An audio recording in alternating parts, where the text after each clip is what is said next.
Ah, bah, si vous êtes très bien, alors regardez le reportage de qui? D'Antoine, d'ailleurs, Pivnik, et puis vous posez des questions à Richard Cochian. Et puis moi, je vais y aller. Et on va y aller, hein.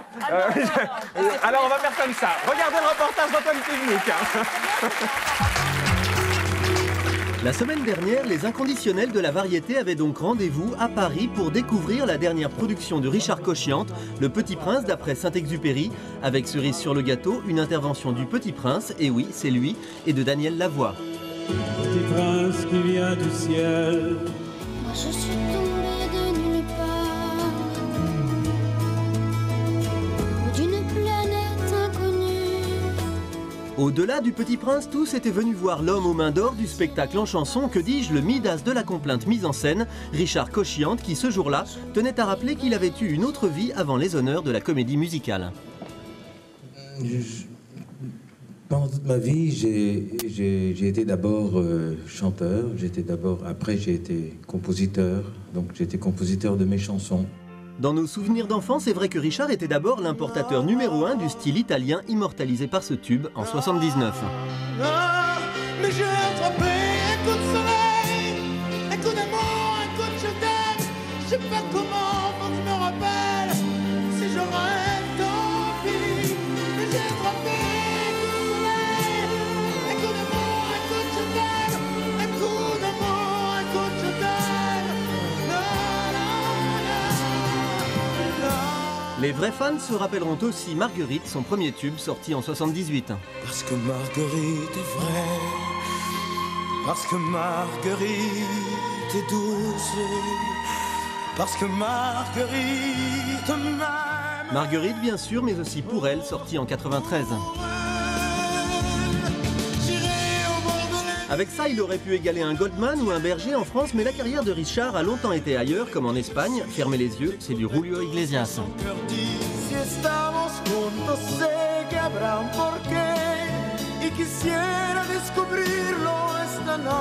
L'Espagne, mais aussi l'Italie, l'Argentine, le Chili, comme Mireille Mathieu, Richard a surtout chanté à l'étranger, même s'il revenait parfois en France, comme pour la musique du film Tandem de Patrice Lecomte. All'uscita della scuola in città ci prendemmo per mano e ti... Richard écrit pour le cinéma, il écrira aussi pour d'autres, comme pour Céline Dion. L'amour existe encore en 91, c'était lui. Tout ça fait que 15 ans après Coup de soleil, l'image de Richard s'était un peu diluée dans nos mémoires jusqu'en 97, où il écrivait avec Luc Plamondon Notre-Dame de Paris. J'ai posé mes yeux sous sa robe de gitane. À quoi me sert 3 millions de spectateurs, 10 millions de disques, Richard, comme il le dit lui-même, est enfin reconnu pour son talent. Un talent qui donnera des idées à d'autres, c'est un peu grâce à lui qu'on a eu droit l'année dernière à Roméo, aux 10 commandements et à Ali Baba. Richard a donc plus réussi comme compositeur que comme chanteur en France, mais qu'il se rassure, pour ses producteurs, il est devenu une valeur sûre. C'est le plus grand vendeur de disques d'un spectacle musical que dans ce pays, on ait pu le voir. Un artiste qui est connu et reconnu, quoi. Donc effectivement, oui, quand il y a Richard Cochiant, ben c'est très très bien. Seul petit bémol peut-être, celui de ne pas chanter lui-même les chansons qu'il écrit désormais pour d'autres, comme pour Daniel Lavoie. Avant de m'appartenir, les chansons du Petit Prince appartenaient à Richard. Il les chantait, il les connaissait, il les possédait, c'était lui. Et la passation de pouvoir, c'est pas facile, c'est dur pour lui. Richard Cochiant et Le Petit Prince. Jeff, bonsoir. Les L4. Là, la brochette, la brune et les blondes. Qui veut se lancer? La première question. Allez, Arlette s'est jetée à l'eau pour la première question de Michel Boujna. Vous pouvez elle a bossé, vous pouvez lui... Non, mais... Allez, Élise. Alors, la passation de pouvoir, ça s'est passé comment, la passation de pouvoir? C'est-à-dire que c'est sûr que lorsque je compose les chansons, elles sont à moi, elles m'appartiennent, je les chante à ma manière. Et donc il faut essayer de transférer la chanson. C'est-à-dire que je demande toujours au chanteur, volez-moi ma chanson. prenez-la. C'est-à-dire que je désire ça. Mais c'est pas toujours facile, parce que comme j'imprègne, disons, la chanson d'une certaine façon, bon, c'est sûr mais qu'il y a, est-ce qu'on est frustré on est frustré quand on voit, par exemple, il paraît que le rôle de Garou, au départ, vous voyez bien le faire, comme ça, c'était une éventualité, et que finalement, il le fait, et qu'il a le succès qu'on connaît, qu'on a une frustration logique, normale, humaine, de voir après le raz-de-marée sur ce garçon que vous auriez peut-être aimé connaître, même si vous avez survendu de disques ici aussi. Non, quoi. je suis extrêmement heureux d'être au point où je suis. C'est-à-dire que j'ai toujours désiré, à un certain moment de ma carrière, trouver d'autres choses à faire que seulement rester chanteur. C'est vous qui avez refusé d'ailleurs le rôle de Quasimodo? Mais j'ai pas refusé, j'ai jamais voulu le faire. Je pouvais décider de le faire. Que, mais Plamondon voulait que vous le fassiez, ou plusieurs personnes voulaient que vous le fassiez. Vous poussez. C'est-à-dire que la manière que j'avais de chanter déjà ces airs, ça m'appartenait beaucoup. Donc c'est sûr qu'on me demandait, c'est toi qui dois le faire, c'est absolument toi qui dois le chanter. Mais je ne voulais pas, parce que je voulais. C'est très important lorsqu'on écrit une comédie musicale. Bon, spectacle musical. Spectacle. Ah, c'est quoi la différence? Je vais vous le dire. Ah, bon. Vous connaissez, Arlette, vous, la différence? Donc, lorsqu'on écrit ce genre musical, c'est très important, je crois, de rester un petit peu à l'extérieur, parce qu'il faut pouvoir juger, il faut pouvoir aussi assister tous les chanteurs comme je fais. C'est-à-dire que je les prépare. Alors, pas frustré, Richard, d'avoir... je suis heureux. Heureux. Frustré quand même, vous vous rappelez du temps de Notre-Dame, après on va parler évidemment du Petit Prince avec Jeff, mais frustré quand même de ne pas avoir été mis en avant dans Notre-Dame de Paris. Là, ça s'est bien rééquilibré, mais vous le disiez vous-même, même avec des mots durs, en disant on nie mon existence. Vous aviez mal? Mais c'était un problème passager. Je pense que maintenant, je suis absolument serein là-dessus. Maintenant, mais à l'époque, qu'est-ce qui vous blessait? C'est-à-dire que disons qu'il y avait les poids qui n'étaient pas absolument équilibrés. Donc c'est sûr que je me sentais pas à ma place. Mais, en fait, mais vous aviez dit que vous aviez assisté à l'élimination de mon personnage. Pour élimination, il y a quelqu'un qui voulait vous éliminer. Pour être clair, c'était Luc Plamondon? Ou c'était les médias? C'est des contrastes de personnalité. Je pense qu'on a écrit Notre-Dame de Paris avec une grande sérénité et une grande force. Hein, et ça a été une joie vraiment de l'écrire. Mais après, c'est sûr que nos caractères ne sont pas les mêmes. On est un plus extraverti, un autre plus introverti. Voilà. Qui a été voir Notre-Dame de Paris ici, Michel? Oui. Ouais. Oui, j'ai vu. Les LK? Moi, j'ai commencé après. C'était Non, plutôt l'an dernier, j'ai vu d'autres. J'en ai vu d'autres. Après. Non, mais vous avez donné envie à Ruth d'aller voir les autres. J'arrange parce que vous savez, elle est très cassante. C'est formidable. C'est-à-dire qu'on se rend compte maintenant qu'il y a vraiment un nouveau secteur qui est en train de naître. Je trouve ça extraordinaire. Pour qui on pourrait chanter Belle dans les cadres? À toutes. C'est génial. On peut donner des manières différentes de chanter. Parce que Belle, dans la chanson, on le dit 10 fois. Donc, bon, je peux dire... Il en manque 6 autres. Vous ne pourriez pas d'ailleurs nous chanter, parce qu'on parle beaucoup de Notre-Dame de Paris, mais moi je suis fan de base, de toutes les chansons que vous chantiez. Arlette a l'air, elle aussi, fan de base. Oui. Vous ne pourriez pas nous chanter juste deux petites chansons, comme ça? Ah ouais. Avant de parler avec Jeff... Ah ben, vous dites oui, vous chantez parce que...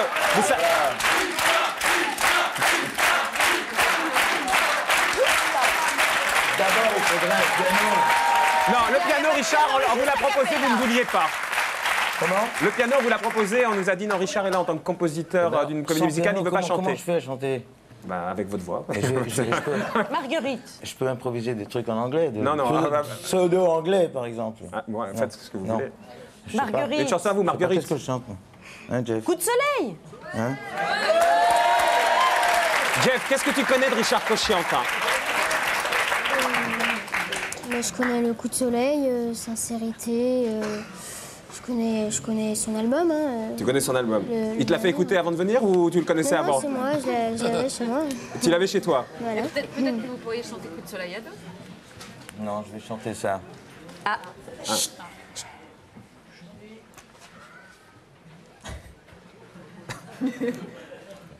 Écoutez, vous n'allez pas être ridicule, le seul qui a chanté à cette place, c'était Daniel Ducré, il s'en est très bien sorti, je crois même. Et il était en playback.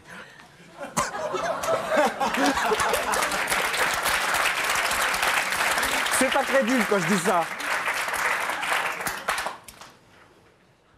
Io non posso stare fermo con le mani nelle mani, tante cose devo fare prima che venga domani. E se lei già sta dormendo, io non posso riposare. Farò in modo che al risveglio non mi possa più scordare. Perché Margherita è buona, perché Margherita è bella, perché Margherita ama e lo fa una notte intera. Perché Margherita è un sogno, perché Margherita è il sale, perché Margherita è il vento e non sa che può far male. Perché Margherita è tutto ed è lei la mia pazzia. Margherita è Margherita, Margherita adesso è mia. Ah ouais, ah ouais, ouais. Ah. Allez, une petite autre et on passe au Petit Prince. Une petite autre, Richard. Je suis sûre que si on demande au public de chanter le coup de soleil, je laisse pas. Allez, le coup de soleil et le coup de soleil. Comme ça vous détend, Arlette, Ruth, Élise, c'est pas...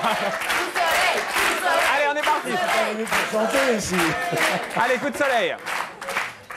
Bon ben, avec vous, allez.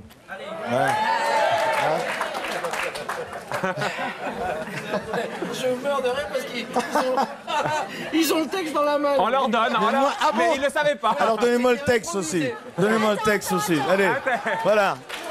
Voilà. Allez, on va le faire ensemble. On s'était dit, si Richard ne veut pas le faire, on demande au public de le faire. Voilà. Là, c'est vous êtes devant ma caméra et je suis suffisamment égocentrique pour vouloir Un coup l'avoir. d'amour, un coup de je t'aime. Je sais pas comment, faut que je me rappelle. Je dors plus la nuit, je fais des voyages sur des bateaux qui font naufrage. Je te vois toute nue sur du satin et j'en dors plus, viens me voir demain. Mais tu n'es pas là. Et si je rêve, tant pis. Je dors plus la nuit, mais tu n'es pas là. Et tu sais, j'ai envie d'aller là-bas, la fenêtre en face, et de visiter ton paradis. Excellent, et Arlette a le rythme dans la peau. Alors Richard, comment vous l'avez casté, le petit Jeff? J'ai lu dans... Non, on arrive au Petit Prince. Comment vous l'avez casté, le Petit Prince? Je fais un disque l'année prochaine.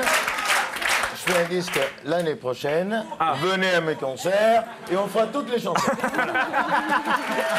En attendant, il y a la comédie musicale Le Petit Prince, c'est au mois d'octobre. Vous êtes là parce que le single sort ces jours-ci, parce que toute une bonne comédie musicale qui se respecte, il faut d'abord mettre le single en radio. C'est musicale.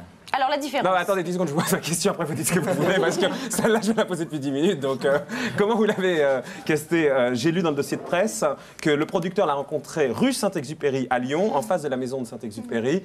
Il manque plus qu'il il demandait aux gens de dessiner des moutons, et puis c'est ça voilà. Ben, écoutez, ça fait un peu romancé, votre truc. Oui, non, ça c'est... C'est le dossier de presse pour les journalistes. Les journalistes. C'est une légende ou c'est vrai? Non, c'est vrai. C'est vrai. Ça s'est passé comme ça. Tu confirmes, Jeff? Je confirme, ouais. Mais qu'est-ce que tu faisais rue Saint-Exupéry, Jeff? Non, mais en fait, on a Françoise Falk, la directrice de casting, est venue lors d'un concert que j'ai fait avec les petits chanteurs de Lyon. Ouais. Et donc, elle m'a parlé du projet et un jour à Lyon, elle m'a emmenée rue Saint-Exupéry. Puis on a vu la statue, on a vu la maison natale de Saint-Ex et donc j'ai rencontré Victor Bosch. Là-bas, c'était organisé, quoi, le rendez-vous pour ça. C'était pas par hasard, en fait. Non. Tu connaissais vraiment Richard Cochiante avant? Oui, bien sûr, quand même. Bah ouais. quand même. Vos enfants, Ruth, ils écoutent Richard Cochiante? Mais qui n'écoute pas Richard Cochiante? Alors, Ariane, une petite question? Non, mais moi, ce qui m'hallucine, c'est que j'ai lu, alors pareil, est-ce que ça relève de la légende? J'ai lu que vous ne saviez pas lire les partitions. Non, je ne sais pas les écrire non plus. Vous savez que vous êtes musicien? Oui. Si je vous montre ça... Mais musicien... C'est pas facile à s'extirper des copines. Je sais. D'apprendre le solfège chez Raterot. Je suis très inquiète. Oui. Ça vous dit rien? Non, je sais pas. Ça vous... Non. Je compose de la musique instinctivement. Je parle avec des musiciens, je les guide. J'ai un instinct qui est assez particulier. J'ai l'instinct de posséder même des conditions d'harmonie. Voilà. Et puis je fais avec ça. Et puis je me rends compte que je fais des choses quand même qui sont pas mal. Donc, il y a quelqu'un qui retranscrit, vous créez la mélodie dans votre tête et quelqu'un retranscrit... Mais on n'a pas besoin de retranscrire dans notre monde. On enregistre, quoi. On enregistre. Bon, il y a des personnes qui sont autour, qui enregistrent pour les musiciens. Moi, j'ai pas besoin de les lire. Et alors, comment vous allez faire travailler le petit Jeff pour la comédie musicale, Richard? Vous, c'est quoi votre valeur ajoutée après avoir composé? Il lit, par contre. Hein, parce que toi, tu es musicien. Oui, c'est ça. T'as fait quoi avant? Moi, avant, il n'est pas très grand quand même. Oui, mais il a quand même un avant. Oui, non, mais il n'a pas fait un métier avant. Non, mais en fait, moi, je fais partie d'une maîtrise sous la direction de Jean-François Duchamp. C'est la maîtrise de la cathédrale Saint-Jean. À Lyon. Et voilà, à Lyon. Et à l'école, quand j'étais petit, on m'a proposé de... Enfin, quand j'étais plus petit... Tu vois, quand il était plus petit, c'est tout. Michel, il a l'habitude de faire parler les enfants. Il l'a fait sur France 2, c'était très bien. Voilà, donc à 7 ans, à l'école, ils m'ont proposé... ils ont d'abord proposé à mon grand frère en CM1. Ils lui ont proposé de faire partie de la maîtrise de la cathédrale Saint-Jean. Et il t'a embarqué avec? Voilà. Par la suite, j'ai fait pareil. T'as fait pareil. Voilà. Et c'est toi qui as été choisi ça pour m'a plu, Le Petit Prince. Et puis d'ailleurs, j'ai fait un concert et c'est comme ça que... Mais là, donc tu vas chanter sur scène. Voilà. Ouais. Et donc tu vas venir t'installer à Paris. Ça va se passer comment? Avec tes parents? Parce que ça va être... Comment ça va se passer? Eh ben, on ne sait pas trop encore.